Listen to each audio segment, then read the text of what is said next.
What's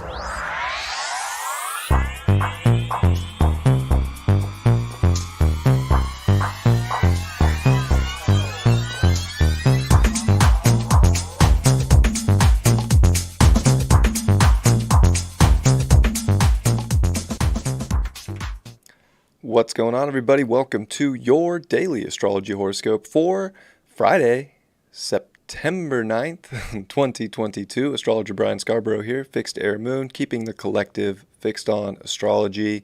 Truly appreciate you all. Happy Friday, happy Mercury retrograde, and 3 a.m. tomorrow, we will have a full moon in Pisces, so happy that too, but I'll be talking more about that for the weekend forecast. It is the event at High Vibe today, so if you haven't, check out highvibe.tv, click on the last moon. It is the last full moon of summer, and it's a big High Vibe event. Lots of people talking. Of course, David, Dylan, Erica, Lauren, myself, Natalie will be hosting. It's going to be a good time, and spiritual dance music will be following. So, what a time to get together. It's a pretty beautiful full moon. I'm pretty stoked on it. It has its level of challenge, but it definitely has a very beautiful kind of universal serenity to it as well, and I'm looking forward to it. That event will be going on when Mercury stations retrograde at 8:36 this evening, so that'll be interesting too to see how that kind of plays out, but we'll cross that bridge when we get there. It's Mercury retrograde. It's not that big of a deal, is it? I don't know. Well, I guess we'll all find out. But that Mercury is kind of the highlight of the day because tonight it will be retrograde and we're in this snapshot, this stationary Mercury. So, I look at Mercury. I was born the day Mercury stationed retrograde, ironically enough, or synchronistically enough. And I can tell you that it's not a time right now for the next 3 weeks to focus on what other people, Libra, want you to do, what maybe, different people trying to push things on you or have you focus your attention onto aspects in life that you don't find alignment in, that you don't find balance and beauty in. I think it's very important that you go inward here because we are seeing this Jupiter in Aries and it's opposing that. Right? So it is very important to realize that wisdom to find balance and alignment is within yourself. You don't have to look outside of yourself. If your attention span is not into it, don't worry about it. Don't stress yourself out. We're dealing with the Sun and Venus here in Virgo. We do not need to sit around and stress ourselves out worrying about what other people might want, how to please other people, how to deal with other people. We really need to find out how to get our equilibrium in order. We need to figure out how to find what's justified in our life, what's beautiful in our life, and, creating the environment with Mercury too that does have that aesthetic beauty to it. And if it's not holding your attention right now, it's not it. It's simple as that. That's the crazy thing that I've learned about being born with Mercury retrograde is that it's almost like ADD in a way, except it's not ADD because it's not it's not hyperactive, but that'd be more ADHD. It's definitely more just you're not going to focus on aspects in life that you're not into. You can focus hard and really reevaluate the situations in your life to bring balance and order for yourself. But it's not about putting what other people want you to do or societal expectations, because Saturn here is about to come to 19 degrees and the Sun's working on a quincunx over to that Saturn. And Saturn's here square Uranus, and that's getting really tight. So, just remember with this Mercury retrograde and these aspects right now that, you need to go the rebellious route that's liberating you. And that's a big part of this full moon that is getting us out of karmic cycles and really having us surrender into a very beautiful release. That moon will be in Pisces, and this is definitely bringing up sensitivities. It is with Juno by the end of the day, and we have a Mercury retrograde in Libra. So, I'm not going to sit here and tell you that relationships aren't going to be prominent over the next 3 weeks, because they are. But again, you're seeing if you really want to put your attention into whatever that relationship might be in your life, or if you don't. And I think that as we're looking with Uranus aspects here, or Saturn in Aquarius, we need to be going into a future And there's something about Aquarius that would kind of rather disconnect and blow up the old world than to move backwards. So I think we're also at a place here where we're so sensitive to the fact that we do need to move forward, but we can stress ourselves out, or we can overthink and overanalyze and get sucked into things that we're not fully interested in. And I think today's really important to really do the things you're interested in, even if they're mundane, even if they're reality-based. Does it make you feel like you have a sense of energy, like you have a sense of your own authority, and that you're illuminating something in life that at least lets you express yourself in a pure form? Because I think that's what this is all about in many ways, is a very spiritually pure form that is pure in the reality that you live, and it's the reality that you create. And building relationships with Mercury being disposited by Venus, the North Node being disposited by Venus, and Venus starting to actually, it is quincunx Jupiter, right? We have to be able to, yes, use our imagination to be able to kind of see and feel into stories that bring value into our life, but we also have to be willing to do the things in the physical to receive. And by focusing your intent on the things that you really do want to see change, or that you really do want to see come into the harvest of your life right now, this is a great time to put that effort in. So I think it's about effort into a forward direction. Even though there's so much retrograde energy that we're coming into, it's not necessarily things you haven't investigated, or things you haven't, maybe had a thought of before, or things that just interest you. It's not necessarily looking for something new, but it's building on things in the moment that are creating a better future that you probably already have an understanding and already feels like there's a strong alignment to that. And with this moon in Pisces, we're very sensitive to the energy. We're wide open here. There's no boundaries emotionally, so we're going to be picking up a lot of energy. We're going to be picking up feelings from people around us. We're going to be picking up energy and feelings from the collective. And I think that that's great and that's beautiful, but we can't take on what other people are projecting or expectations.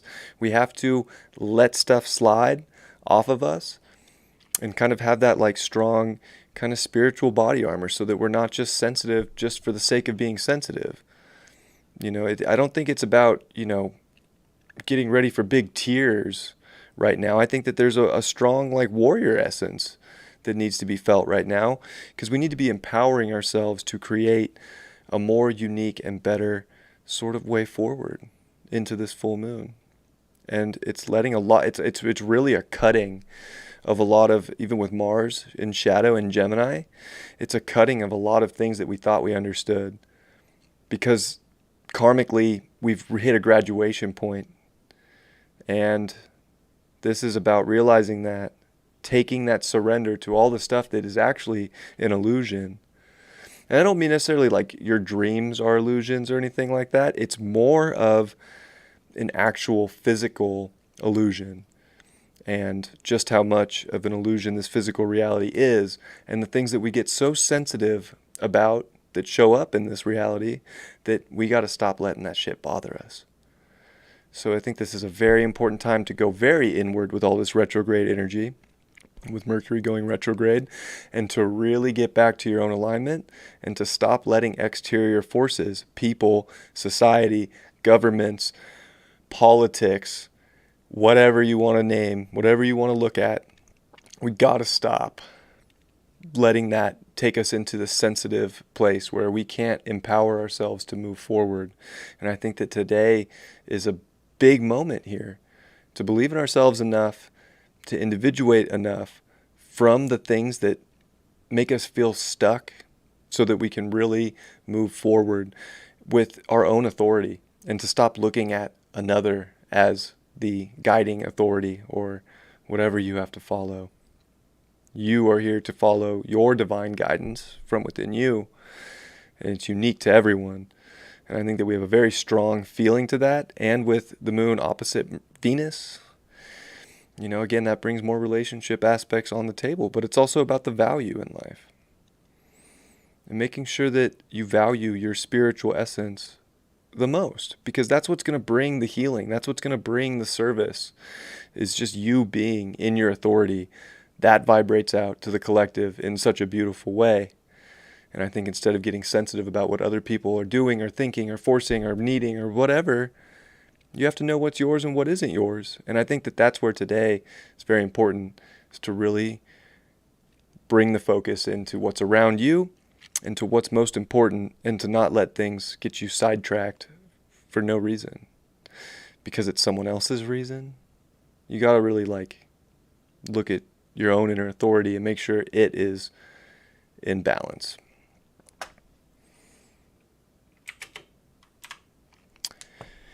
And I do hope that you find that helpful.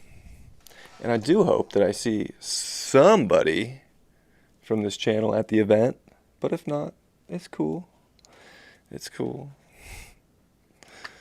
I do appreciate the support too. The channel has been growing here on YouTube, and I'm so grateful for that. So I just want you to know, I definitely thank everybody for all these horoscopes, but seeing this channel grow definitely makes me happy. It's really the only, if you even want to call YouTube social media, it's really the only one I put any effort into, because I have this weird feeling it's all going to die anyways. And I don't really care about building a huge Instagram following. It's not that important to me. But this channel, I'll be honest, maybe it's because it's the one I've been the most consistent with since the beginning. It has importance to me. So when I see it grow and people enjoying the message, it does mean a lot to me. So I just want to say that. Thank you. All right. Let's see what we got in the cards. Page of Swords, upright.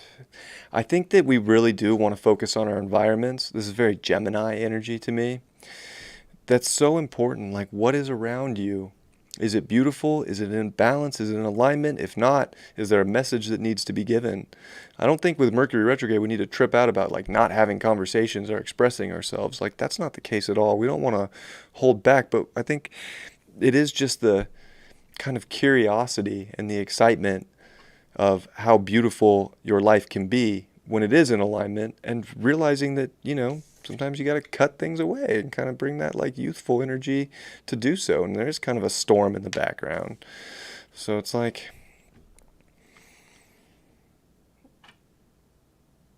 cut away the storms. Oh, wow. 10 of Cups in reverse. I feel like this is just saying there were a lot of dreams projected on us that weren't even our own dreams, of this ultimate sort of happiness or place to be at. And I feel like we are in this next couple days here that are very important to realize what actually is your dream and what actually is a programmed dream. And it doesn't mean that a programmed dream or ideal or circumstance that you want in life is wrong, but I think it's just a deeper check on your own sort of youthful truth about what you actually want in your life to make you happy. And the 4 of Wands in reverse. We got that yesterday, I'm pretty sure. So it's funny that came out third again. But again, I really do feel it is this inner sort of celebration that is most important right now, and to not look for so much external things. This is a time to get real comfortable with yourself, with your own thought patterns, how you value yourself, where you put your energy, your creativity. Is it in alignment with you, and does it actually make you happy? And the things that don't, maybe they do need that curious sword swipe that kind of gets ready to release and in some ways universally wipe the slate clean so that there can be a future. I love you all very much. Please check out highvibe.tv. There's a link at the top for the last moon, the last full moon of summer. It's not the last moon, of course. Theoretically speaking, it won't be the last moon. I don't actually know if that's true or not. Maybe we won't ever get a full moon again. I don't know. I would imagine we would, but can we really assume what these days? I don't know. Kind of just doesn't work. And planning doesn't work anymore. It's so funny. I'm watching planning just fade away. It's like things are just either divinely meant to happen, and they happen, and you got lucky because you planned it on that date, and it was just meant that it was fate. It was just here. And then there's Like you try and make plans, but it was never meant to happen, and for whatever reason, it'll just not work out. So there's a level of compassion with the moon in Pisces too that is so important, because some things just aren't going to work out. And we don't need to get all crazy and particular about what worked and what didn't. Just be and let be. Love you all. Hope you have a great Friday, and hope you check out the event. And also, I will see you for the weekend forecast and the full moon report, of course. Probably like right around the time that happens, maybe a little later when I go live for that. All right, I'll catch you then. Much love. Peace.